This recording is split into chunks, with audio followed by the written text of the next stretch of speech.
근데 이런 가능성까지 예측해놓고 사람들이 많이 한 얘기가 똘똘한 한 채였단 말이에요. 그래서 핵심 지역에 한 채만 남겨놓고 나머지 팔자. 세금 때문도 그렇지만 그동안 보니까 그런 지역에 있던 것들은 집값이 떨어져도 찔끔 떨어졌다가 올라갈 때 확 오르더라. 이런 얘기거든요. 네. 그건 동의하십니까? 동의 안 합니다. 아, 그러죠? 그래요? 네. 왜냐면요, 네. 저는 그런 용어, 그러니까 어떤 현황을 단순하게 해서 표현하는 단어들은 되게 리스크가 있는 거예요. 사람들을 현혹시키는 거죠. 네. 아, 예를 들면 똘똘한 한 채 이런 말이야. 네. 사람들을 현혹시키는 거예요. 그럼 반대로 지금 예를 들어서 노원구가 올해 제일 많이 올랐는데 노원구가 똘똘한 한 채였습니까? 그렇지는 않았죠. 왜 그게 떨어진 제일 거거든요. 많이 올라요? 똘똘한 한 채가 제일 많이 오른다면서요. 네. 그리고 똘똘한 한 채가 갖고 있던 되게 무서운 의미가 있어요. 시장을 움직이는 게 다주택자잖아요. 네. 그럼 똘똘한 한 채로 하면 나머지 다 판다는 얘기잖아요. 네. 그럼 시장이 어떻게 되겠습니까? 시장에 매물이 엄청 쏟아지고. 폭락하죠. 예. 근데 그런 현상들이 최근에 조금씩 나오고 있어요. 이거 되게 재밌는 뉴스, 흥미로운 뉴스가 최근에 있었는데요. 이거 보세요. 최근에 강남 아파트가요, 어떤 분이 46채를 들고 있었어요. 이런 분이 많아요. 46채를? 아니, 제가 그럼 퀴즈 하나 내드릴게요. 네. 생각하시기에 우리나라 한 명이 네. 집을 가장 많이 갖고 계신 분 몇 채일 것 같으세요? 지금 48채는 나왔으니까 100채? 한 70? 100채? 아니, 이백? 더 쓰셔야 돼요. 200? 이게 저희 상상을 초월하니까요. 500? 1800채. 한 사람이 정확히 1807채. 1807채를 가지고 있었어요? 충격적이죠. 이야. 이런 사람, 이런 분들이 시장을 움직이는 거예요. 아니, 그 많은 아파트로 뭐 한 거야? 세 받아가지고 이랬나? 전세 끼고 사고, 가격을, 이런 거예요. 와. 엄청나죠. 네. 네. 잘 보세요. 이제 그 중에 한 분. 이분은 이제는 1800. 많은 축에도 볼게요, 일단. 네. 36채니까. 보시는 아파트 한 동을 들고 있었어요. 한동을 통째로 내 통째로. 거야? 이런 사람이 있었어요? 강남에 아파트 한 동? 네. 근데 이분이요, 네. 내년부터 세금 강화한다고 그러니까 좀 위축 받잖아요. 네. 세금을 내년 엄청 내야 될 거 아니에요. 네, 그렇죠. 이거 얼마나 내겠어. 그렇죠. 그래서 기본적으로 이분은 뭐 한 5% 정도 네. 갖고 있는 자산의 5%를 내야 되니까 네. 그럼 엄청 내야 되는 거 매달. 네. 그래서 그럼 팔자. 네. 시장에 내놨는데 사줄 사람이 없는 거예요. 그렇죠. 통째로 저걸 누가 사겠어? 그래서 이분이 얼마에 파셨냐면 30평짜리를 10억 8천에 팔아요. 강남 아파트 30평을 10억 8천에 팔아요? 예, 예. 주변의 시세가 17억, 18억이었잖아요. 네. 근데 이분이 왜 이렇게 싸게 팔았을까요? 세금 안 내려고. 근데 사줄 사람이 없으니까 싸게 판 거예요. 확 내는 거지. 아니 근데 이거는 누가 알고 사는 거예요? 그래서 아, 이걸 내가 알았으면 내가. 나도 샀을 것 같은데? 그래서 이 히스토리를 보면 네. 사실은 이거를 펀드가 사요. 아, 그때 뉴스에서 봤던 것 같아요. 펀드로 사다가 정부에서 막 맞아요, 압박하니까 맞아요. 펀드에서 다시 개인들한테 맞아요. 내놨어요. 아, 이게 그 예. 아파트구나. 근데 그게 중요한 게 아니고 중요한 게 뭐냐고 이분은 왜 이렇게 팔았겠냐는 거예요. 수요 공급의 원칙을 지금 말씀하시느라 그러는 거죠? 이 한동을 누가 사겠어요? 그렇죠. 그걸 누가 사겠어? 살 그리고 사람이 살 사람이 없으니까 없을 값은 때는 한없이 이렇게 가격을 떨어진다. 낮출 수밖에 없는 거예요. 근데 예를 들어서 내년부터 이렇게 다주택자들이 시장의 매물을 증가시키면 만약에 사줄 사람이 없다면 확 떨어지는 거죠. 그러면 골라 사는 거죠 뭐 이제. 그렇죠. 이제 그럴 수도 있다는 거 점점. 네. 근데 너무 팔고 싶거든. 갖고 있는 사람. 세금 내야 되는 세금도 내야 부담스러워. 되고. 아니 그리고 이미 가격이 올랐잖아요. 음. 내가 투자 목적으로 사놨는데 가격이 많이 올랐어요. 그래서 팔고 싶어. 그런데 이제 시기가 점점 다가오고 있는 거예요. 늦게 팔면 팔수록 불리할 수도 있다. 그렇죠. 그게 내년쯤에는 이제 나올 것이라고 예측을 하시는 거예요. 더 이상 못 사고 네. 나올 개연성이 굉장히 크다. 그동안 너무 안 팔았다. 불과 몇 년 전까지만 해도요. 이제 아파트로 돈 버는 시대 끝났어. 그리고 전문가들도 나와서 그런 얘기를 했었어요. 맞아. 그렇죠. 그때 제 아나운서 후배가 집을 팔았어요. 그렇죠. 미쳐 애가. 그렇죠. 미치게 생겼네. 그리고 올랐거든. 그거 어떻게 해? 네. 그 지금은 집이 있어요? 지금 없어요.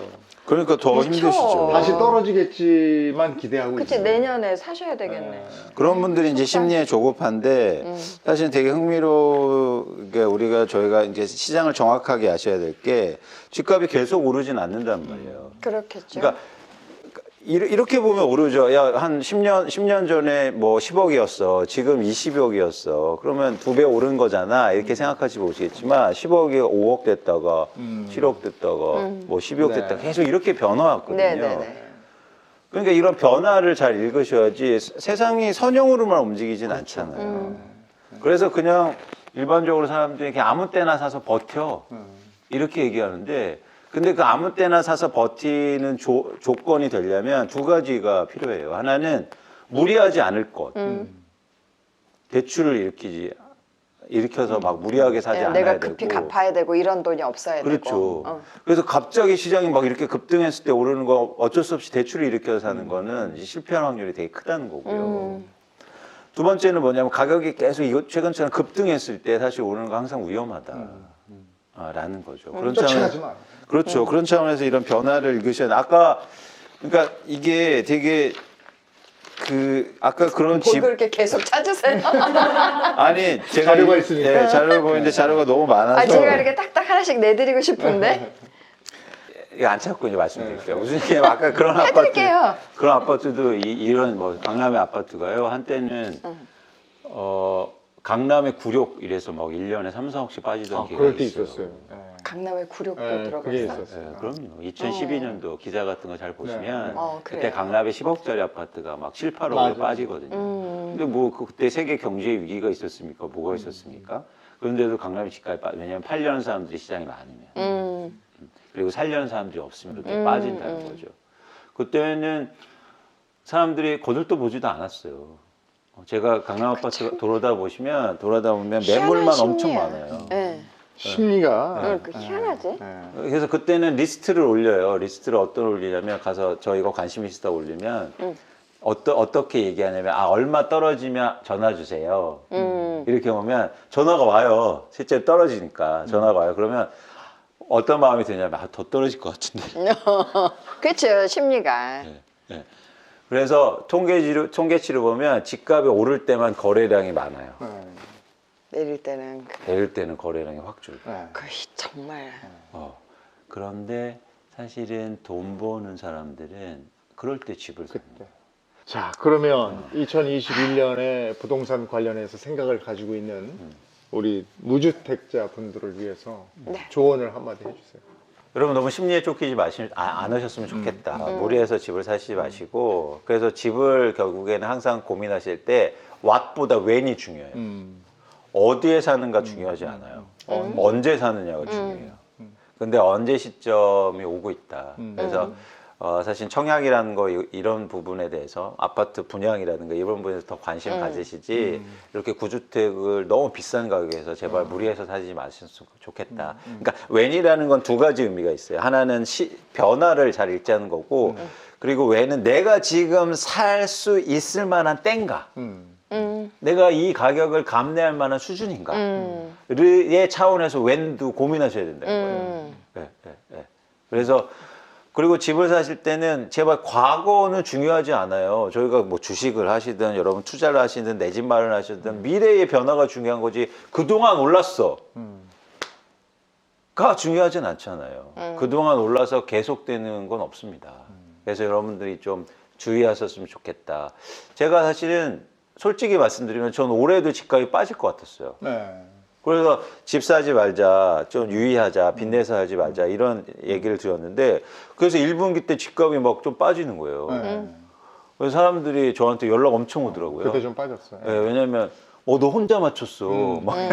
다들 오를 거라 그랬는데. 근데 갑자기 코로나19 막 나오면서 다시 또 금리 막 2번 인하하죠. 시중에 뭐 대출이자 나오죠. 그런 신용대출 하면서 또 전세 가격 오르죠.